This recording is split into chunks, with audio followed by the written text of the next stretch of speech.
If you check the price before ordering at a restaurant, you're not being smart with money. You're trapped in a psychological pattern that keeps wealthy people wealthy and broke people broke. And I can prove it. Here's what's really happening in your brain. Let's start with something uncomfortable. Price checking isn't about being responsible. It's a symptom of scarcity mindset. Your brain is operating from a place of fear, not abundance. Every time you flip that menu to check the price first, you're reinforcing neural pathways that say there's not enough. And here's the trap. This behavior doesn't just affect restaurant choices. It seeps into every financial decision you make. Career moves, business opportunities, investments. You start calculating risk based on immediate cost rather than long-term value. The wealthy? They think in terms of return on investment. You're thinking in terms of, can I afford this right now? That's the fundamental difference, and it's keeping you exactly where you are. Here's what nobody tells you about price checking. It's not saving you money, it's costing you opportunities. Let me explain. When you're obsessed with finding the cheapest option, you're training your brain to optimize for cost, not value. This means when a real opportunity comes along, a business investment, a career move, education, your first instinct is to ask, how much, instead of, what's the return? I've watched people spend 3 hours comparing prices to save $15, then refuse to invest $3,000 in a skill that could earn them $30,000 more per year. The math doesn't math, but the psychology does. Your brain has created an identity around being financially careful, and that identity is now protecting itself by keeping you in the same income bracket. If you're nodding right now, hit that subscribe button because we're about to go deeper into why this happens. Let's talk about what wealthy people actually do differently. They don't ignore prices. They understand something more fundamental, the difference between price and cost. Price is what you pay today. Cost is what it costs you over time. That cheap laptop that breaks in a year, the actual cost is your time, frustration, and having to buy another one. The expensive course that transforms your skills, the cost of not taking it is staying in the same job for another 5 years. Wealthy people calculate lifetime cost. You're calculating checkout cost. They're playing chess. You're playing checkers. And here's the brutal part. This thinking doesn't just apply to products.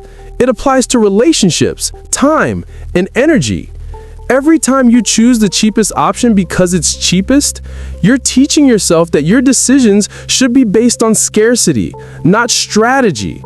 You're reinforcing the exact mindset that keeps you from building wealth. Now, here's where it gets really interesting. There's actual neuroscience behind this. Your brain has something called the reticular activating system. It's basically a filter that determines what information gets your attention. When you constantly focus on prices, your RAS gets programmed to spot deals, discounts, and cheap options everywhere. Sounds good, right?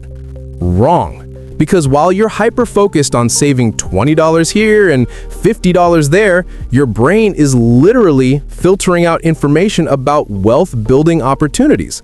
You're not seeing the investment that could 10x. You're not noticing the side hustle that could add $5,000 monthly. You're not recognizing the networking event that could change your career. Your brain is too busy finding coupons. This is called opportunity blindness, and it's not your fault. It's your programming. But if you don't interrupt it, you'll spend the next 10 years wondering why nothing changes while you're doing everything right. So what's the solution? First, understand that being intentional about spending is different from being cheap. Intentional means you allocate resources based on your values and goals. Cheap means you automatically choose the lowest price regardless of value. Here's a test. Think about the last 5 things you bought. Did you buy them because they aligned with what you're building or because they were on sale? If it's the latter, you're not making financial decisions, you're having financial reactions.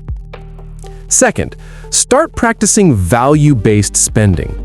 ask yourself, does this purchase move me closer to my goals or just make me feel temporarily better about my bank balance? That expensive course might be worth it if it increases your income. That cheap tool might cost you more in wasted time and frustration.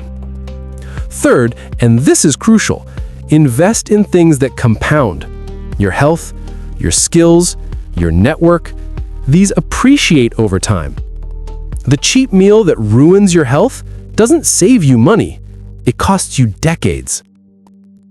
If this is hitting different, make sure you're subscribed because we're about to talk about the biggest money mistake people make.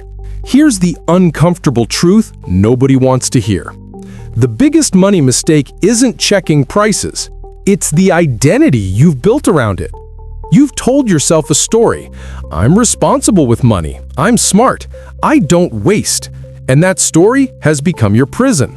Because now, every time an opportunity requires investment, your identity fights back. That's not who I am. I'm careful. I'm frugal. Your ego would rather keep you broke than admit it was wrong. This is why people stay stuck. It's not about money, it's about being right, about maintaining the self-image of someone who doesn't fall for scams or doesn't waste money on unnecessary things. Meanwhile, the person who invests in themselves, takes calculated risks, and sees money as a tool, not a treasure, is building actual wealth. They're not smarter than you, they're just not attached to being right about being careful. Let me be direct. Your relationship with money is a mirror of your relationship with growth. If you're afraid to spend on yourself, you don't believe you're worth the investment. And if you don't believe that, why would anyone else? Why would an employer pay you more? Why would clients choose you? Why would opportunities find you? They won't, because you've already decided you're not worth it. That's the real cost of price checking. So here's what you do now. Start small. Next time you're about to check a price, pause. Ask yourself, am I making this decision from abundance or scarcity? If you can't afford it, that's fine.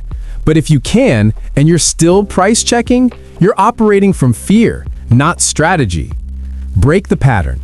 Invest in one thing this week that makes you uncomfortable. A book, a course, a tool. Something that costs more than you normally spend, but could genuinely move you forward. Watch what happens, not just financially, but mentally. You'll start seeing opportunities you've been blind to. Your RAS will begin reprogramming, and slowly, your relationship with money will shift from scarcity to strategy. If this video changed how you see money, do me a favor, share it with someone who needs to hear this. And subscribe because we're just getting started on unpacking the psychology of wealth. Your relationship with money is about to change. Let's go.